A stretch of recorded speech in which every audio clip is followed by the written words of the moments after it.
The notary's pen was already uncapped when my grandson slid the single sheet of paper across her dining room table toward me and said, "Just sign at the bottom, Grandma. It's only a formality."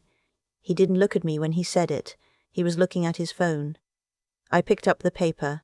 My hands don't shake the way some people my age assume they do. I read every line of it, slowly, the way my late husband taught me to read anything a man wanted me to sign in a hurry. And what I read was a deed of gift transferring the house I'd lived in for 41 years, the house where I raised 3 children and buried one of them, into a limited liability company whose only listed member was my grandson, Brett. "This says I'm giving you the house," I said. "It's an estate planning thing," he said, still scrolling. "Mom and I talked to a guy. It keeps it out of probate. Saves everybody a headache later. You'd still live here, obviously." Obviously. I set the paper down. The notary, a tired-looking woman named Patty, who'd clearly been promised $40 and a quick errand, glanced between us and then very carefully became interested in her own folder. My daughter-in-law, Renata, Brett's mother. My son, Tom's widow, sat at the far end of the table with her arms folded, watching me like I was a slow customer, holding up the line. "I think I'd like to talk to my own lawyer before I sign anything," I said. The temperature in that room dropped about 10 degrees. Renata uncrossed her arms and leaned forward and said, in the patient, syrupy voice people use on toddlers and the elderly, "Mom, we've been over this. Mr. Delacroix drew it up. It's done. You're just making it harder for everyone. She always called me Mom. She'd called me Mom for 26 years, even after Tom died, even though I'd never once felt like her mother. I felt like an obligation she'd inherited along with the casseroles. I want to tell you that I stood up in that moment and walked out like a woman in a movie. I didn't. I'm going to be honest with you because if I dress this up it won't mean anything. What I did was apologize. I said I was sorry. I said I just got nervous about papers. I said maybe next week." I smiled. I made them coffee. Patty packed up her stump and left, and Brett kissed the top of my head on his way out the door and said, "Love you, Grandma. Don't overthink it." And I stood at my kitchen window and watched them pull out of my driveway, and I felt 78 years old and very, very stupid. Then I sat down at my own kitchen table and I started to think. Here is what they did not know about me. They knew the version of me that came after. After Tom died, after I'd had the heart procedure, after I'd let my world shrink down to my recliner and my church in the grocery store on Tuesdays. They knew the soft, forgetful, agreeable old woman I had become, because it was easier than fighting, and I had let them know only her, because grief makes you small, and I'd never bothered to grow back. But before all that, for 31 years, I was the office manager, and then the comptroller for a regional construction supply company in Ohio. I read contracts for a living.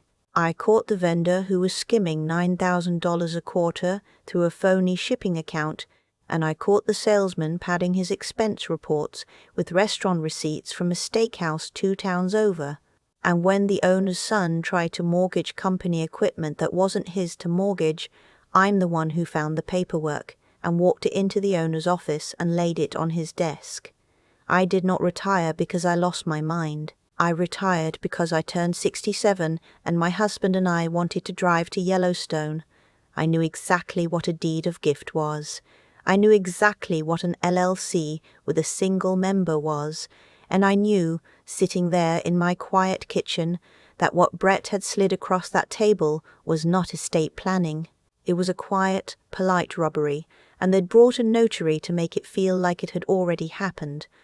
So the first thing I did was nothing. I want to be clear about that, because I think it's the part people get wrong. I did not call them and accuse them. I did not change the locks and start a war. I let them keep believing they were dealing with the forgetful old woman because the forgetful old woman was the most useful thing I had ever pretended to be. The next morning I called the one person from my old life I still trusted. His name was Theodore Marsh, but everybody called him Teddy, and he'd been the company's outside attorney for 20-some years before he hung up his own shingle. He was a year older than me and still working 3 days a week out of an office above a bakery downtown. Mostly, he said, so his wife wouldn't make him take up golf. When I told him what had happened, he was quiet for a long moment, and then he said, "Margaret." He was the only person left alive who used my full first name. "How soon can you come in?" I drove myself. I want that on the record, too. I drove my own car, the Buick Tom and I bought in 2016, downtown to Teddy's office, and I climbed the stairs past the bakery, and I sat down across from him, and I put my whole financial life on his desk. It was more than they thought. That was the thing nobody in my family had ever bothered to find out, because it was easier to assume a widow in a paid-off ranch house was barely scraping by on Social Security. Tom and I had been savers, not flashy people. Tom drove that Buick and wore the same brown coat for 15 years, but disciplined. There was the house, worth about $340,000, now that everything in our town had gone insane. There was Tom's pension, which had a survivor benefit. There was my own 401k from 31 years of payroll deductions, which I had never touched, and which had been quietly compounding in index funds since the Reagan administration. There were 2 life insurance policies. There was a brokerage account Tom had opened in 1994 with money from selling his father's farm equipment, which neither of us ever talked about because it felt like bad luck, and which had grown into something that made Teddy take off his reading glasses and look at me over the top of them. "Margaret," he said, "you're a wealthy woman." "I'm a comfortable woman," I said. "Don't let it go to your head." The number, all told, was a little over $1.9 million, and my family had brought a $40 notary to my dining room table to talk me out of the house, which was the smallest piece of it. Now I need to tell you how it got to this point, because I don't want you thinking I was some helpless victim, and I don't want you thinking my family were cartoon villains either. The truth is sadder and more ordinary than that. When Tom died 6 years ago, I gave too much. I know that now. I was drowning, and the only thing that made me feel like I still mattered was being needed, so I made myself needed the only way I knew how. When Renata's car died, I bought her a new one, $22,000, and I told myself it was for the grandkids, so they'd have a safe ride to school. When Brett wanted to start his business, some kind of online thing reselling sneakers, I never fully understood it. I loaned him $18,000, and we both knew the word loan was a courtesy. When my granddaughter Sophie got into a college I couldn't afford but couldn't say no to, I cashed out one of the smaller policies and wrote a check. And I never told a soul because Tom would have had opinions. I kept a ledger. Habit, I suppose. 31 years of bookkeeping doesn't leave you just because your husband does. I wrote down every check, every transfer, every loan in a green spiral notebook I kept in the drawer under the silverware, not to hold it over anyone. I genuinely never planned to ask for a dime of it back. I wrote it down the way I'd always written things down, because numbers that aren't written down aren't real, and I needed at least one thing in my new empty life to be real.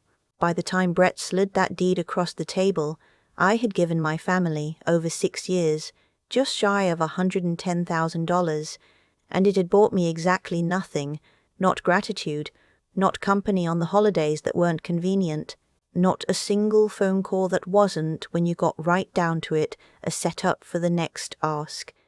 It had bought me a reputation within my own family as the soft touch, the bank you didn't have to pay back, the old woman who'd sign anything if you put it in front of her gently enough and called her Mum.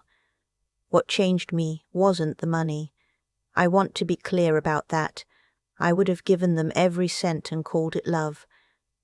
What changed me was something I overheard. It was about 3 weeks before the notary. I'd driven over to Renata's to drop off some things. I still did that, drove an hour round trip to deliver hand-me-down dishes nobody asked for, because it gave me somewhere to be. The front door was open. The screen was latched, but the door behind it was open to let the spring air in, and they didn't hear me come up the walk because the television was on and they were in the kitchen talking. And I stood there on the welcome mat with a box of my mother's good china in my arms, and I heard my grandson say, "We just need to get the house in the LLC before she gets any worse." Delacroix said if she ever needs the nursing home, Medicaid'll take it otherwise. This way it's protected. And Renata said, "Is she getting worse?" "She seems fine to me." And Brett laughed, not cruelly. That was the worst part. He laughed the way you laugh at something a little embarrassing, and he said, "Mom, she's 78. It's a matter of time. Better to do it now while she'll still sign stuff. You know how she is. You just have to make her think it's her idea. You just have to make her think it's her idea." I did not knock. I carried that box of china back to my Buick, and I set it on the passenger seat, and I drove the hour home, and I did not cry, which surprised me, and I sat in my driveway for 45 minutes with the engine off, and somewhere in that 45 minutes, the woman I used to be came back into the room. So that's where I was when I climbed the stairs past the bakery to Teddy's office, not heartbroken, past heartbroken, awake. Teddy and I worked on it for 5 weeks, and we did it properly, which is to say, slowly and on paper. The first thing he did was have me evaluated. I want to recommend this to anyone in my position because it turned out to be the smartest thing we did. He sent me to a geriatric specialist, a cognitive evaluation, the whole battery of tests, not because either of us doubted my mind, but because I knew, the way you know weather, that the first thing they'd say when I pushed back was that I wasn't competent, that I was confused, that I needed someone to manage my affairs for my own protection. So I got it in writing, signed by a doctor, dated and notarized, that I was of entirely sound mind. I framed a copy. It hangs in my hallway now. Best $400 I ever spent. Then we built the real estate plan, the one I actually wanted. We set up a revocable living trust with me as the grantor and the trustee, and Teddy named as successor trustee, with explicit instructions and a level of detail that made him whistle. Every asset went into it, the house, the brokerage account, the 401k rollover, all of it structured so that nothing could be moved, mortgaged, gifted, or otherwise touched by anyone but me while I lived, and distributed exactly according to my wishes when I didn't. I revoked an old power of attorney that, I discovered to my horror, named Renata as my agent, something I'd signed in the fog after my heart procedure without reading, which tells you how far I'd fallen. I named Teddy instead with a backup who was a bonded professional fiduciary, a stranger, specifically because a stranger had never once asked me for money. And then we got to the part I'd been thinking about in my driveway for those 45 minutes. I did not write my family out. I want you to hear that, because I think the satisfying thing, the movie thing, would have been to cut them off without $1. I thought about it. Lord, I thought about it. But cutting them out completely would have made it about hate, and it wasn't about hate.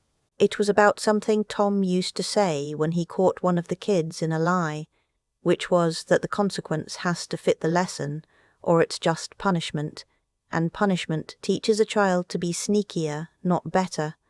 So here is what I did instead. I divided my estate 3 ways among my surviving children and grandchildren: Sophie, who I genuinely believed loved me; my daughter Caroline out in Oregon, who I'd grown distant from for reasons that were half my fault; and yes, Brett.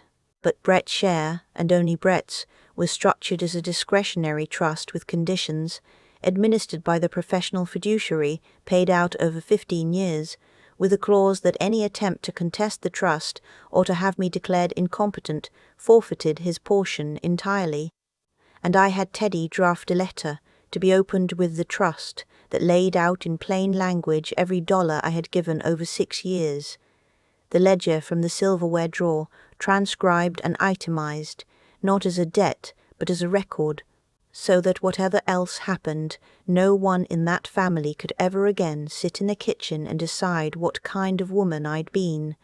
The house stayed mine, in my trust, with a provision that if I ever did need long-term care, it would be sold to pay for the best of it, and I would not spend my last years anywhere my grandson had been counting on Medicaid to put me.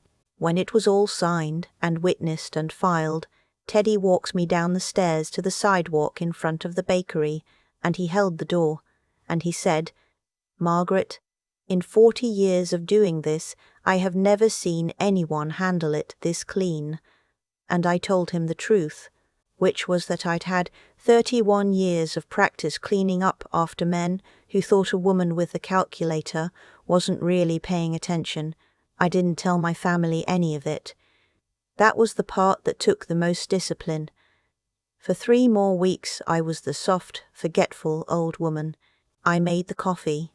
I admired the grandkids' pictures, and when Brett called and said, in that easy voice, that maybe we could get Patty back out to the house to finish up that little bit of paperwork, I said, "Of course, honey. How about Sunday?" They came on Sunday, Brett, Renata, and Patty the notary, who looked like she'd rather have been anywhere else. They sat at my dining room table, and Brett slid the deed across to me again, the same single sheet, and he uncapped the notary's pen himself and held it out to me with a smile, and he said, "There you go, Grandma." Just like we talked about. And I reached into the drawer of my own sideboard, the one right behind me, and I took out a folder, and I set it on the table next to his deed. "Before I sign anything," I said, "I think you should both read this." I'd had Teddy prepare a 1-page summary, plain English, no legal Latin. It explained that all of my assets, including the house, were now held in an irrevocable structure I controlled exclusively, that an old power of attorney had been revoked, that I had a notarized certificate of competency dated the previous month, and that any attempt to contest any of it, or to question my capacity, would trigger consequences laid out in documents already filed with the county and with my attorney. I watched my grandson's face change as he read it. I watched him get to the bottom and read it again, and then he looked up at me, and for the first time in 6 years, he actually looked at me, and he said, "What is this?" "That," I said, "is me taking care of my own affairs, which I'm told I'm perfectly competent to do." Renata snatched the paper out of his hand. She read it standing up, and the syrup was gone from her voice when she said, "You went behind our backs." I'll admit, I almost laughed. I didn't, because Patty was right there, and the poor woman had suffered enough, but the gall of it sat me back in my chair. I went behind their backs. After 3 weeks of planning how to make a robbery feel like my own idea. "No," I said, "I went and got good advice, the same as you did. The difference is mine was looking out for me." I turned to the notary, who had not touched her stamp. "Patty, I'm so sorry you drove out here twice. There won't be anything to notarize today. Let me at least send you home with some banana bread." She took the banana bread. She practically ran to her car. Brett tried after that. I'll give him that much. He tried the angry route. First, how could I after everything? Didn't I trust them? They were only trying to protect me. And when that bounced off me, he tried the wounded route, the little boy voice. "Grandma, it's me." And I sat through all of it with my hands folded on the table, because I had decided, in the driveway, that I would not raise my voice, and I would not cry, and I would not explain myself 1 syllable more than I already had. The explaining is what they'd always counted on. The soft old woman who had to justify every boundary until she talked herself out of it. I just kept saying the same thing. "I've made my decisions. You're welcome to stay for dinner." They did not stay for dinner. I'd be lying if I told you it didn't cost me. The months after were quiet in a way that hurt. Brett didn't call. Renata posted things on Facebook, vague things about ungrateful family and people changing, and a few of her friends I'd known for years stopped saying hello at the grocery store, and that stung more than I expected. There was a stretch around the holidays that was very hard, when I set the table for one and thought maybe I'd made everything worse. Maybe a soft old woman with her family around her was better than a sharp old woman alone with her principles. But here is what came on the other side of that, and it's the part I most want you to hear. My daughter Caroline called me in Oregon, out of nowhere, in February. Brett had called her, fishing for an ally, expecting her to be outraged on his behalf. Instead, she'd asked enough questions to understand what had actually happened, and then she'd hung up on him, and then she'd cried, and then she'd called me. We talked for 3 hours. We talked about Tom. We talked about the years we'd lost being too proud to pick up the phone. She came out in the spring and stayed 2 weeks, and we drove to the lake, and I told her things about my own mother I'd never told anyone, and when she left, she made me promise to come for Christmas, and I did, and it was the best Christmas I've had since Tom. And Sophie, my granddaughter, the one I cashed out a policy for, she found out what her brother had tried to do, and she was so ashamed of him she could barely speak about it. She started coming by on Tuesdays after the grocery store, not for anything, just to sit. She's 23 and she asks me about my old job, the real one, the controller one, and she listens like it matters. And last month she told me she'd switched her major to accounting, and I had to go into the kitchen so she wouldn't see my face. I don't know if Brett will ever come back around. The trust will pay out his share over those 15 years, whether he speaks to me or not, because I meant it when I said it was never about hate. Sometimes I think the conditions I put on it were the most loving thing I've ever done for him, even if he never sees it that way. The one consequence in his life that he couldn't sweet talk or scroll past, the one time someone made him read all the way to the bottom of the page. I still keep a ledger. New notebook, green spiral, same drawer under the silverware. But I don't write down what I give anymore. I stopped needing the giving to be the thing that made me real. These days I write down the Tuesdays. The hardest thing I had to admit, sitting in that driveway with the engine off, was that I'd handed Brett the idea that I was easy. 6 years of writing checks I called love, 6 years of driving an hour to deliver dishes nobody wanted, and somewhere in all that giving I taught my own grandson that an old woman would sign anything if you said it gently enough. Cause and effect, I made myself small, and they treated me small. You can't water something every day and act surprised when it grows toward your hand. But the same thing is true going the other direction, and that's what I want you to take from this more than anything. The day I stopped explaining myself, things changed. Not because I got lucky, because I finally did the work I'd been avoiding. I drove myself to Teddy's office. I read every line. I got the doctor's letter before anyone could call me confused, because 31 years of catching men who padded expense reports had taught me to see the move before it came. That isn't cleverness you're born with. It's the kind you build, slowly, by paying attention when it would be easier to look away. And it took everything I had to stay quiet for those 3 weeks while I made coffee and admired the grandkids' pictures, knowing what I knew. There were nights I wanted to call Renata and let her have it. I didn't. Holding your tongue when you're right is harder than shouting when you're wrong, and I'd spent 6 years doing the easy version. Here's the part I think people get backwards. I didn't beat my family. I didn't win anything off Brett. The discretionary trust, the 15 years, the clause about contesting. None of that was revenge. Punishment would have been cutting him off and feeling righteous about it. What I did instead was the hardest, most honest thing I knew how to do. I made him read all the way to the bottom of the page for once in his life, and I left the door open behind me. Sophie switched her major to accounting. Caroline calls now. Brett still doesn't, and I've made my peace with that, mostly, the way you make peace with weather. But I didn't get my daughter back by being soft, and I didn't lose my grandson by being hard. I got them both, the keeping and the losing, by finally being honest. with them, and with the woman I'd let myself forget I was. If you're sitting where I sat, soft and tired and telling yourself it's love, I want you to hear this from someone who waited too long. Being kind and being a doormat are not the same thing, and the difference is whether you're still in the room when it counts. Read the paper, drive yourself, keep your own ledger, and when someone you raised tries to make you think the robbery was your idea, you don't have to raise your voice. You just have to know exactly where you put the folder.